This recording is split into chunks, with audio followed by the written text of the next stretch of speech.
सबको जय मसीह की। मैं प्रभु यीशु मसीह के नाम में कॉफ़ी विद क्राइस्ट के 63rd एपिसोड में आप सभी का स्वागत करता हूं। और आज हम बात करने वाले हैं जीभ को सोना बनाने के विषय में। जी हाँ, how to turn your tongue into gold.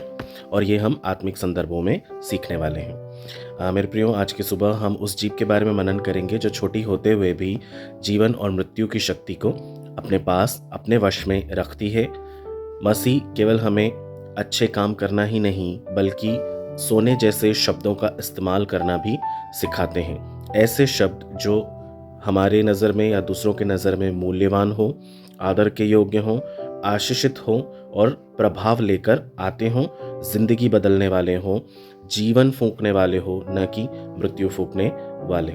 वचन है नीति वचन, उसका 18वां अध्याय उसके 21वें वचन में लिखा हुआ है, जीवन और मृत्यु जीभ के वश में है। जी हाँ मेरे प्रियो, तो हम ऐसी 6 बातों को जानेंगे जो हमारे लिए जानना ज़रूरी है कि कैसे हम अपनी जीभ को अपने वश में रखते हुए उसे स्वर्ण के समान इस्तेमाल कर सकते हैं। हमारे शब्द जो हैं वो कैसे होने चाहिए, कैसे नपे तुले होने चाहिए, जिससे कि हम दूसरों के लिए आशीष का कारण बन सकें। सबसे पहली बात है, हमें जीवन के विषय में ही बात करनी है, विनाश के विषय में बात नहीं करनी है।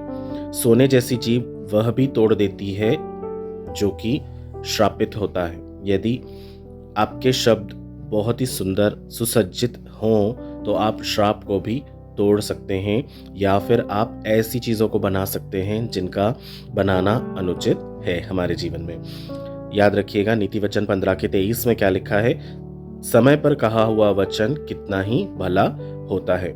जो वचन घाव भरने वाले होते हैं मेरे प्रियो, वही वचन जो है वो स्वर्ग की भाषा बोलने वाले कहलाए जाते हैं। इसलिए जब भी हम बात करें, हम केवल जीवन की बात करें, विनाश की बात ना करें। दूसरी बात, बोलने से पहले सोचें। सोने की जीभ आवेग में नहीं परंतु संयम में बोलती है। नीति वचन 21:23 में लिखा है, जो अपने मुंह और अपने जीभ को संभालता है वह अपने प्राणों को संकटों से बचाता है।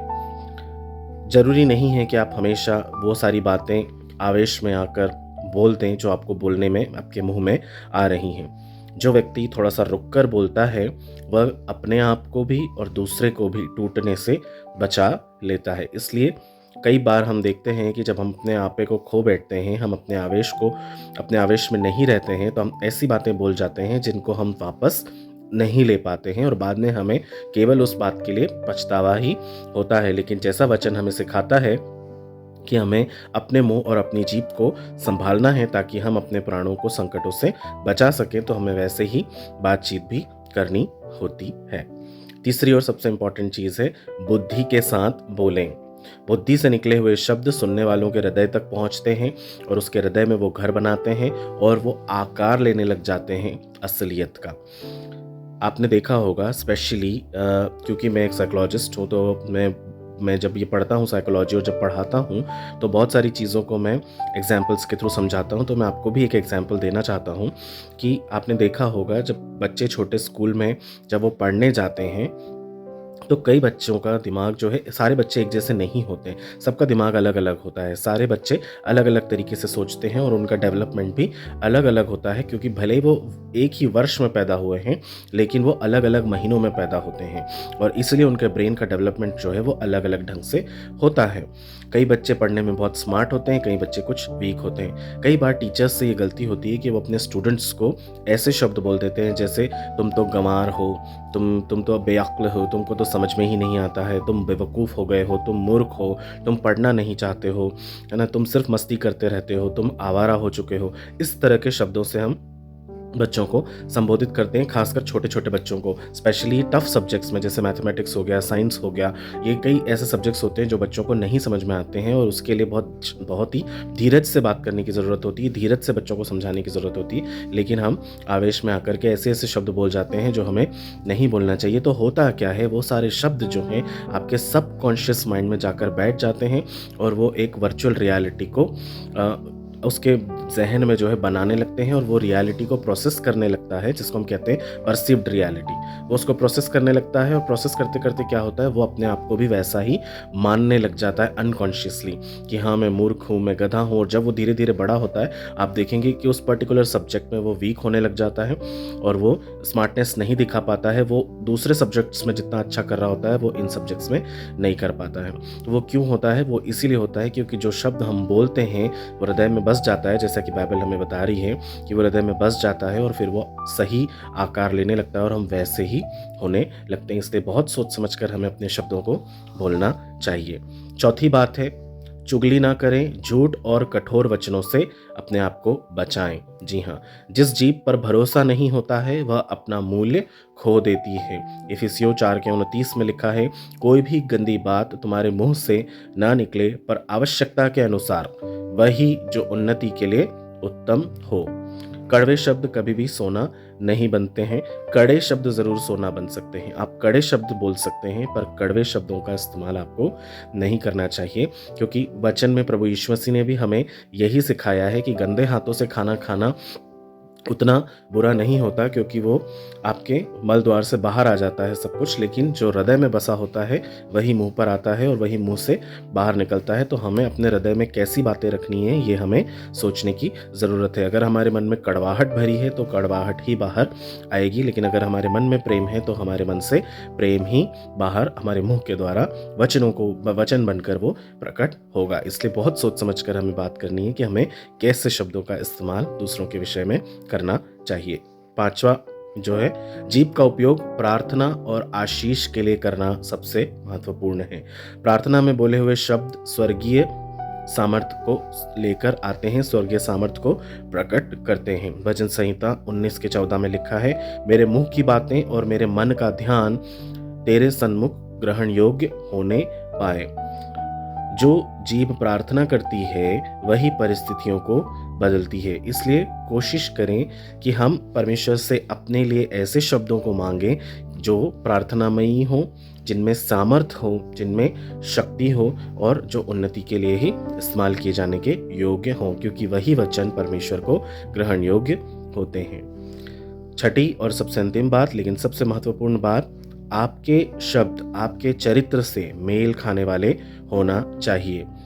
मत्ती 12:34 जैसे मैंने अभी बताया आपको, क्योंकि मन में जो भरा है वही मुंह पर आता है, इसलिए मुख जो है वही बोलता है जो हमारे हृदय में भरा हुआ होता है। इसलिए यदि हमारा हृदय पवित्र है तो हमारे शब्द भी कीमती होंगे। हमारा हृदय अगर अपवित्र है तो हमारे शब्द भी बहुत कड़वे और गंदे हो सकते हैं। इसलिए मैं ये नहीं कहता हूँ कि हम बुरी बातें नहीं करते हैं, हम करते हैं, कई बार हम ऐसा करने लगते हैं। लेकिन मेरे प्रियो, यदि आपको आपके मन में पवित्र आत्मा इस बात का कन्विक्शन दे रही है कि आप जो शब्द यूज कर रहे हैं वो आपको नहीं करने चाहिए थे, तो आप उसी समय उसी क्षण आप परमेश्वर से क्षमा को मांगे और परमेश्वर से ये प्रार्थना करें कि पिताजी, जो भी गलती मुझसे हुई है उसके लिए आप मुझे क्षमा करें, मुझे ऐसे शब्दों का इस्तेमाल नहीं करना है। वचन में लिखा है, परमेश्वर से कहें कि तू मेरे मुख की चौकसी कर। सच में मेरे प्रियो, आज के इस संसार में हमें अपने मुख की चौकसी करना बेहद ज़रूरी है, क्योंकि हमें मसीहत को प्रेम से ही बढ़ाना है। हम दुश्मनों को केवल अपना प्रेम बांटकर ही जीत सकते हैं। जिसके मन में जिस भी तरह की नफरत है वो केवल हमारे कोमल उत्तर से ही पिघल सकती है। इसलिए हमें बहुत कोमलता को बरतना है, हमारे शब्दों को नापातुला रखना है और परमेश्वर से नित्य यही प्रार्थना करनी है कि प्रभु, हमारे शब्द आप अपने कंट्रोल में रखिएगा। जो कुछ जहाँ कहीं पर भी हमें बोलने की ज़रूरत है उसे आप हमें सिखलाइएगा। तभी मेरे प्रियो, हम मसीह को असल रूप में प्रकट कर सकते हैं अपने जीवनों के माध्यम से। क्योंकि कभी मत भूलिएगा, आप जो है मसीह की जीवित पत्री है। लोग बाइबल नहीं पढ़ते हैं मेरे प्रियो, जो लोग अन्य जाति हैं वो बाइबल नहीं पढ़ते हैं, वो आपके जीवन को पढ़ते हैं। वो आपके जीवन से देखते हैं कि वाकई में आप असलियत में मसीही हैं या नहीं है, या केवल दिखावा कर रहे हैं।